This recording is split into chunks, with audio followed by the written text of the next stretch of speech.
নমস্কার, পমস জিকে এবং জিয়া ওয়ার্ল্ডে আপনাদের স্বাগত। তো বকেয়া ডিএ এবার কি পাবেন সরকারি কর্মীরা, অবশেষে মুখ খুললেন খোদ মমতা বন্দ্যোপাধ্যায়, আমাদের মুখ্যমন্ত্রী। তো চলুন দেখে নেওয়া যাক বিস্তারিত আজকের এই প্রতিবেদনটিতে। এ মামলায় সুপ্রিম কোর্টের নির্দেশ নিয়ে এই প্রথমবার প্রতিক্রিয়া দিলেন মুখ্যমন্ত্রী মমতা বন্দ্যোপাধ্যায়। তিনি জানালেন, এ বিষয়ে যা করার আইনিভাবে করবেন, বিচারাধীন বিষয় নিয়ে বাইরে মুখ খুলবেন না। সোমবার 3 দিনের জন্য উত্তরবঙ্গ সফরে যাচ্ছেন মুখ্যমন্ত্রী। দুপুরে কলকাতা বিমানবন্দরে প্রবেশ করার আগে মমতাকে ডিএ মামলা নিয়ে প্রশ্ন করা হয়। জবাবে তার সংক্ষিপ্ত প্রতিক্রিয়া, কোর্টের কেস বিচারাধীন বিষয়, আমি কিছু বলি না, যা করি আইনত করি। গত শুক্রবার রাজ্যের সরকারি কর্মচারীদের বকেয়া মহার্ঘ ভাতার ডিএ 25% মিটিয়ে দেওয়ার নির্দেশ দিয়েছে সুপ্রিম কোর্ট। এই বকেয়া টাকা মেটাতে হবে রাজ্যকে। সুপ্রিম কোর্টের বিচারপতি সঞ্জয় করল এবং বিচারপতি মনোজ মিশ্রের বেঞ্চে সংশ্লিষ্ট মামলার সঙ্গে যুক্ত সকল পক্ষের আগামী 4 সপ্তাহের মধ্যে লিখিত বক্তব্য জানাতে বলেছে। আগামী 4 আগস্ট শীর্ষ আদালতে আবার এই মামলার শুনানি হওয়ার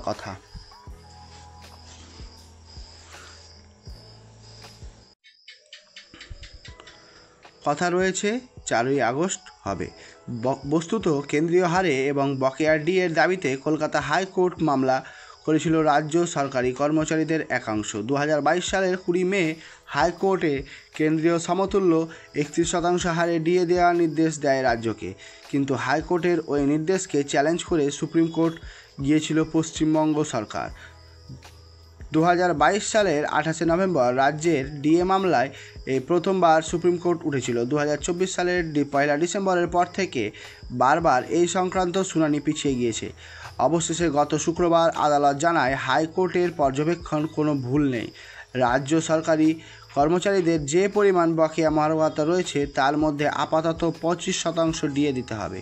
এর মধ্যে প্রশ্ন উঠেছে, তৃণমূল সরকারের আদালতের নির্দেশ মেনে নেবে নাকি বেঞ্চ এর মামলা করবে, সেকেন্ড বেঞ্চে মামলা করবে। তৃণমূলের এই সূত্রে জানাচ্ছে, এ নিয়ে যা সিদ্ধান্ত নেওয়ার তৃণমূল নেত্রী তথা মুখ্যমন্ত্রী নেবেন এবং যা বলার তিনিই বলবেন।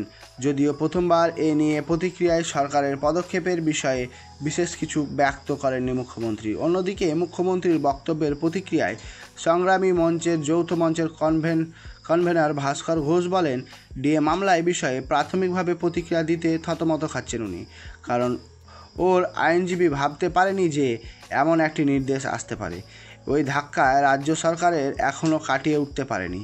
আর উনি যখন বলছেন যা কিছু করেন আইন অনুযায়ী করেন, তাহলে সুপ্রিম কোর্টের নির্দেশ অক্ষরে অক্ষরে পালন করুন, বকেয়া 25% ডিএ দিন। তো এই নিয়ে আজকে ছিল বিস্তারিত প্রতিবেদন। তো ডিএ সংক্রান্ত পশ্চিমবঙ্গের যে মামলা, তাতে সুপ্রিম কোর্ট এখনও 25% হারে ডিএ দেওয়ার কথা উল্লেখ করেছেন। তো রাজ্য এখন কি পদক্ষেপ নিচ্ছে তাই হচ্ছে এখন পাখির চোখ।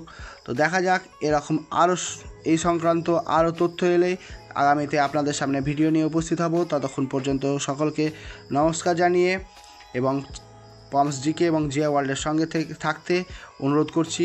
Thank you, visit again.